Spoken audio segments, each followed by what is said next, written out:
Okay, we are now going to talk about how generators and motors operate.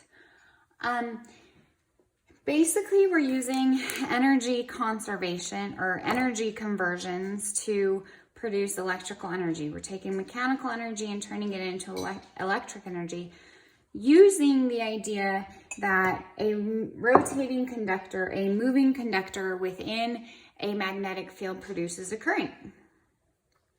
So a generator is simply a machine that converts mechanical energy into electrical energy. So this example is a simplified version of how alternating current is produced.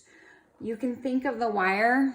So let's say you've got a loop and your loop is essentially rotating in a magnetic field. As it rotates in the magnetic field, because, well, one, the wire is moving in relation to the field, so the magnetic field is changing, which means a current is being induced. And the different orientation of the loop produces a different current at different periods of time. So when you've got your loop rotating, and in this case, your loop itself is, say, perpendicular to your magnetic field. But in that case, what's happening is these wires, you can see for that moment in time, they are moving parallel to your field, A and C. Your long parts of your wire are moving parallel to your magnetic field. Therefore, your current is zero here. So when your loop is perpendicular to B, your current is zero.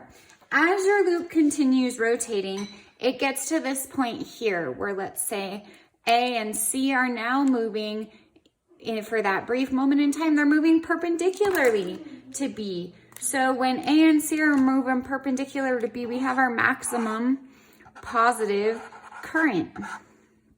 Okay, as this continues around, you get a flipped where, say now this is C and this is A, and same here.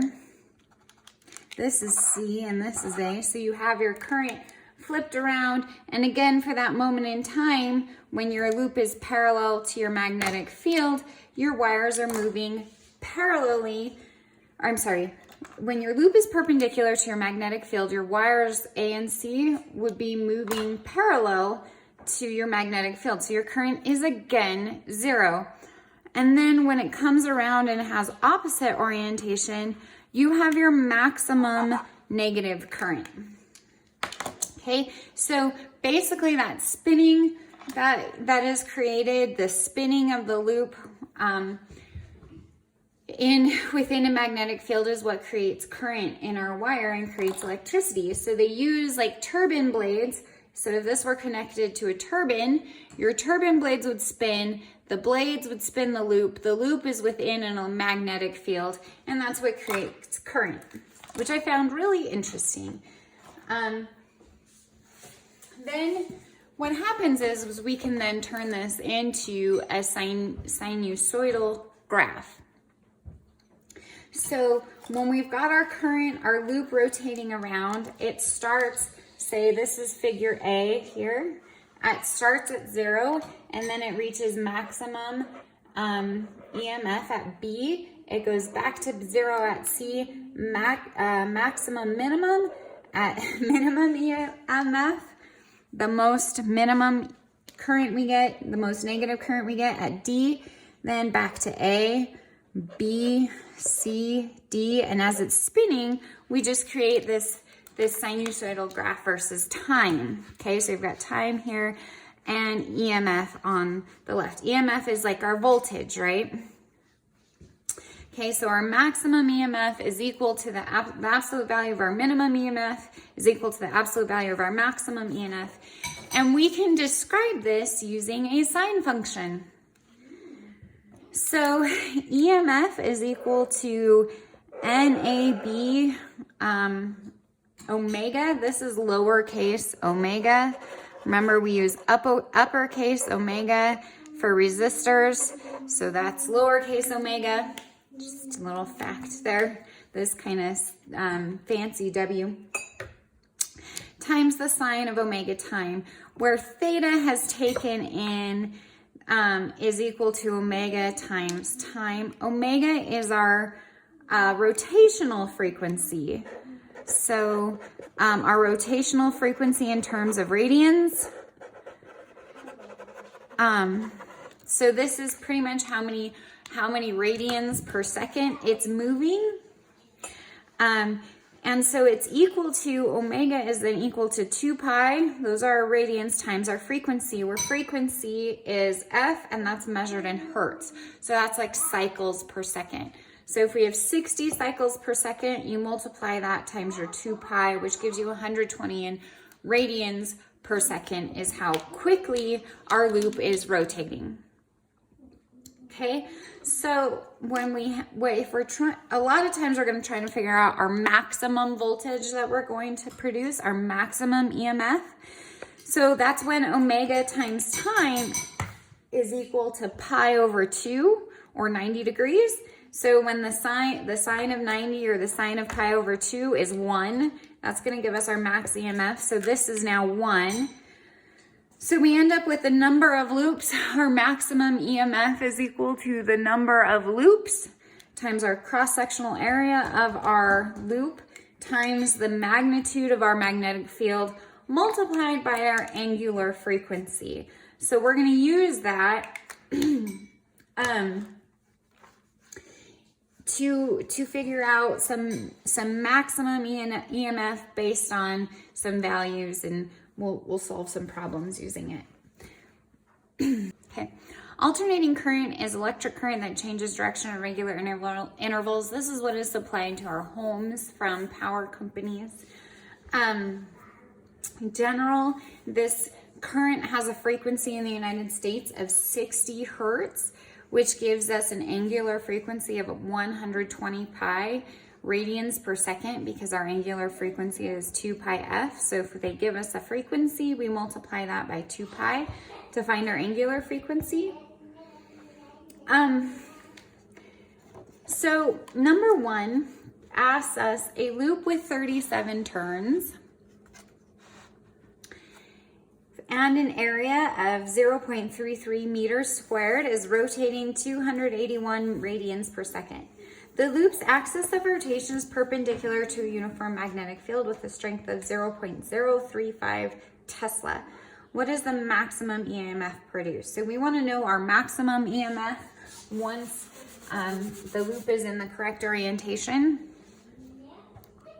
So remember, EMF max is N, your number of turns times your loops times the strength of your magnetic field multiplied by your angular frequency. So this is 37 times 0.33 square meters times 0.035 Tesla multiplied by 281 radians per second. Okay, so EMF is in volts. So EMF max is, once you multiply all that, let's see, we've got 37 times 0.33 times 0.035 times 281, 120, we have two significant figures, 120 volts. Okay, go ahead and try 2, and then we'll talk about motors. Okay, so a motor converts electrical energy into mechanical energy, exactly the opposite of what generators do. So I talked about alternating current just a minute ago, but generators produce direct current. What happens is you have a commutator in the generator, the loop, that when it touches, it makes it so that it makes the current go the opposite way. So what you have in a generator is all positive current going kind of like this, and then instead of having this sinusoidal graph, you have only positives going, so it always has a positive current. Well, the motor does the same thing. So in this diagram, what happens is you have an electric current that is supplied to your loop.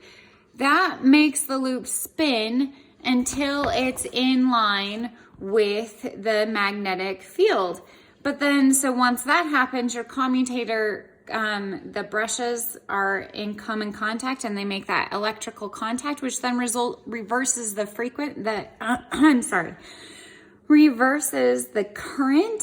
So then, since the current reverses, it makes it the loop continue spinning to realign with the magnetic field. So that commutator makes that loop continue to spin, so that it's always creating a magnetic field within the loop that is repelled by the external magnetic field that is applied to your motor.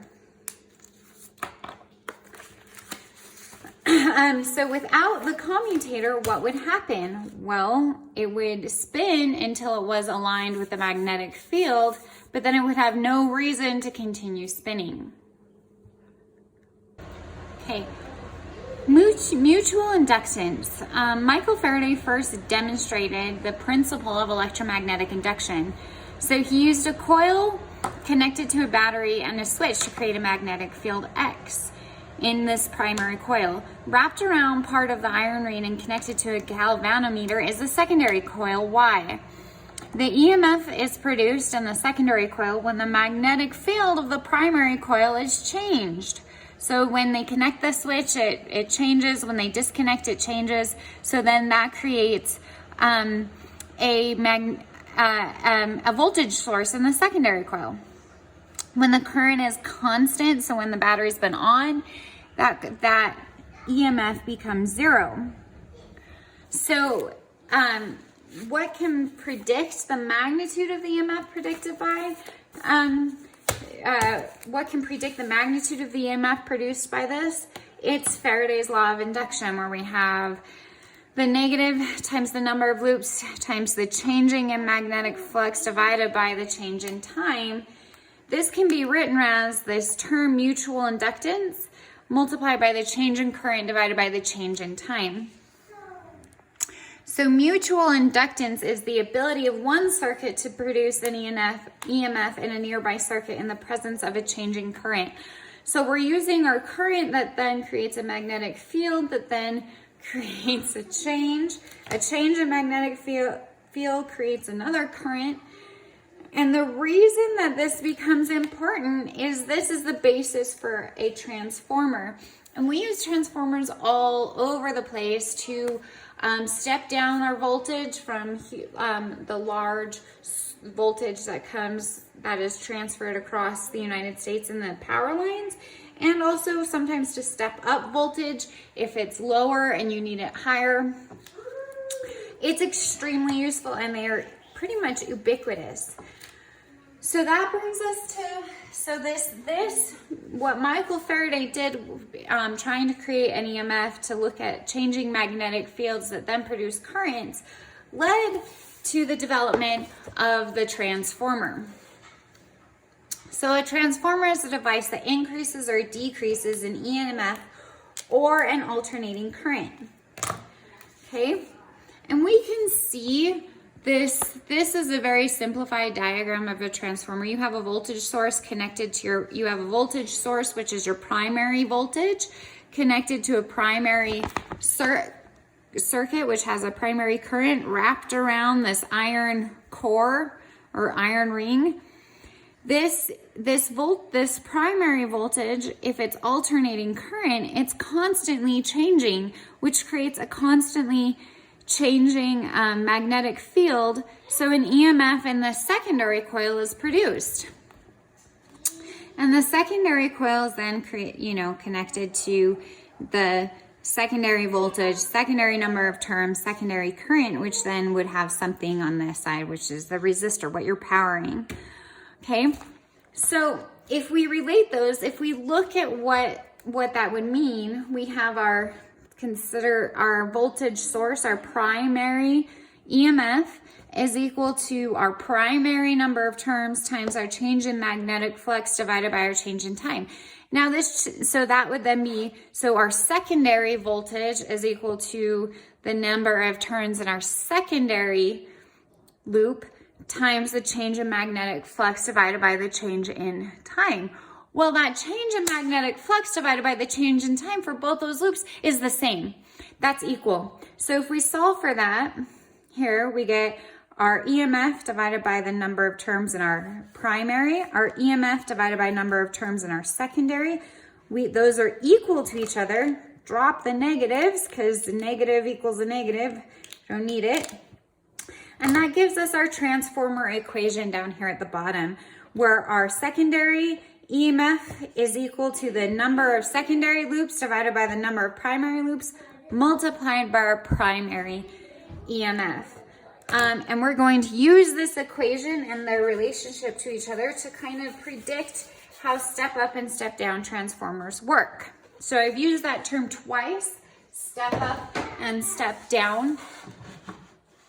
A step up transformer is where you have your primary, here we go, the step up transformer is where we have our primary is smaller than our secondary. So our secondary number of loops, we have more loops in our secondary circuit than loops in our primary circuit. So our secondary EMF is greater than our primary EMF. A step down transformer is the opposite. Our secondary number of loops are smaller than our primary number of loops, which means our secondary EMF is less than our primary EMF. So obviously it makes step up, you're increasing your voltage, step down, you're decreasing your voltage. Okay, example number 6. A step-up transformer is used on a 120 volt line to provide a potential difference of 2400 volts. If the primary has 75 turns, how many turns must the secondary have? Okay, so here's we know it's step-up, so our secondary turns have to be greater than our primary turns. We're given in it our primary voltage and our secondary voltage. So if we say delta V2 over N2 is equal to delta V1 over N1, that gives us, multiply by our N's, that gives us N2 is equal to N1 delta V2 over delta V1. Okay. So if N2 is equal to N1, 75 multiplied by 2400 volts divided by 120 volts, and 2 equals 1500 turns. So our secondary coil has 1500 turns. It's pretty simple. Go down, finish 7, 8, and 9, and we will talk about electromagnetic waves. Okay, electromagnetic waves. All this experimentation in electricity and magnetism culminated in work by a Scottish physicist, James Clerk Maxwell, who described that a changing magnetic field induces a changing electric field, which in turn creates a changing magnetic field.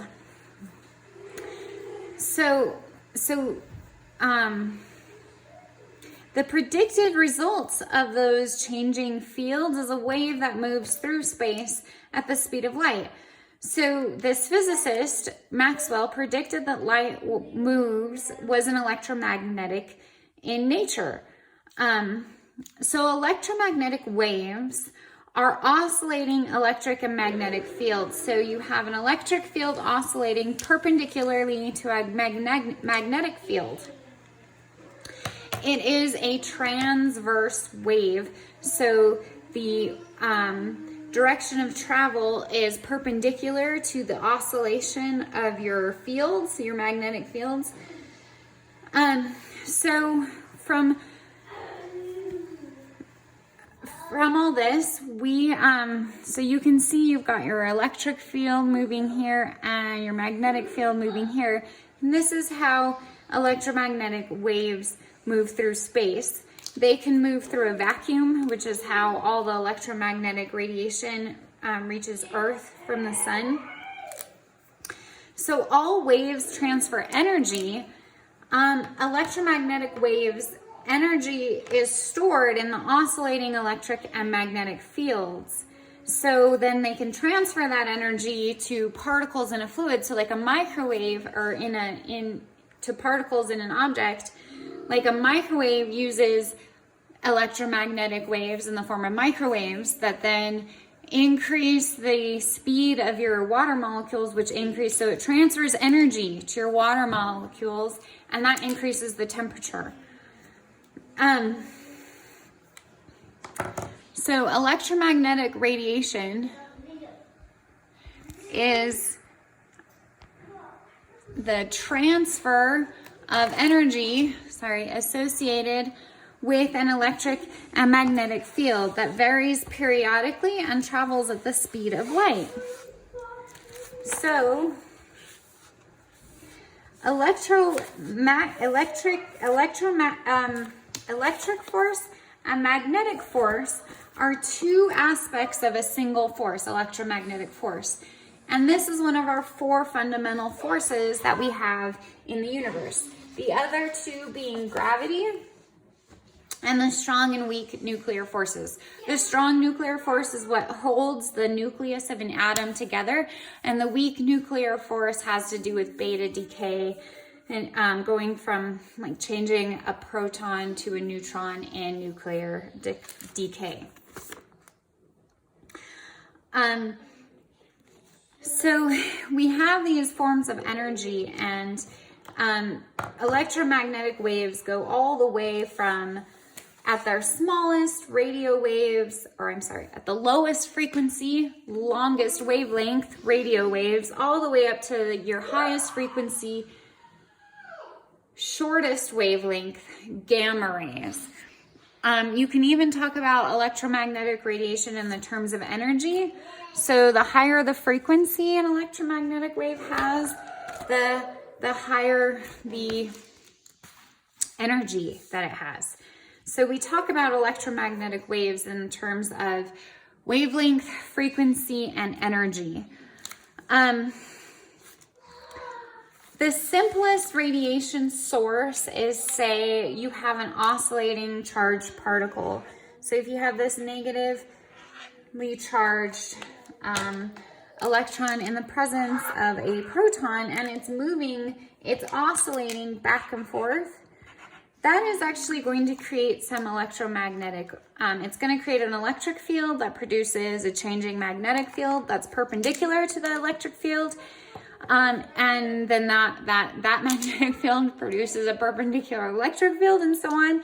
In this way, the wave propagates itself as each changing field induces the other. The frequency of oscillation determines the frequency of a wave. So if you have, say, a radio tower, you have two antennae. Let's say these are two antennae, and they are oscillating in relation to each other. So they are moving back and forth in relationship to each other, and they have a current.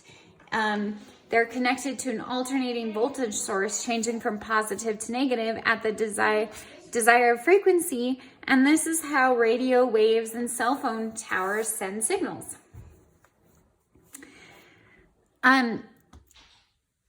Sometimes an electromagnetic wave frequency or wavelength makes the wave behave more like a particle than a wave. And hopefully you have heard of the dual nature of light, how light sometimes behaves as a wave and sometimes behaves as a particle. Hopefully we will get into that in subsequent chapters.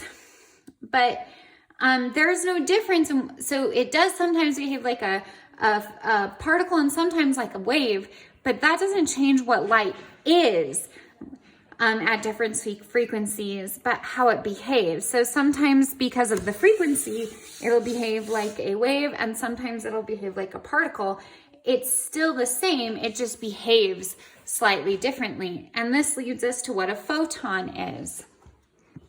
So a photon is a unit or quantum of light, a particle of electromagnetic radiation that has zero mass and carries a quantum of energy.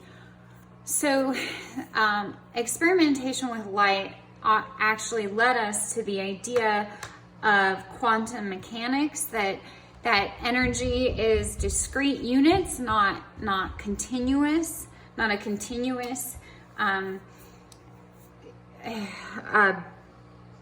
thing. Sorry.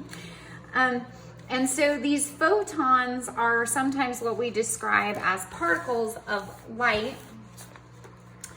And they're often drawn like these little like moving waves with arrows, and that's like a photon. It can sometimes behave like a particle and sometimes behave like a wave. In the next page, you have this graph of electromagnetic radiation, and it depicts the spectrum starting from longest wavelength, lowest frequency radio waves up to highest frequency, shortest wavelength gamma rays. Each section of the spectrum corresponds to specific wavelengths and frequencies. The higher the frequency, the more energy the wave carries. And hopefully we'll get into this a bit more, but I really liked this graph as I thought it gave a lot of information about it. Anyway, that's it for electromagnetic induction. And we're finished up here, and we're going to move on to heat.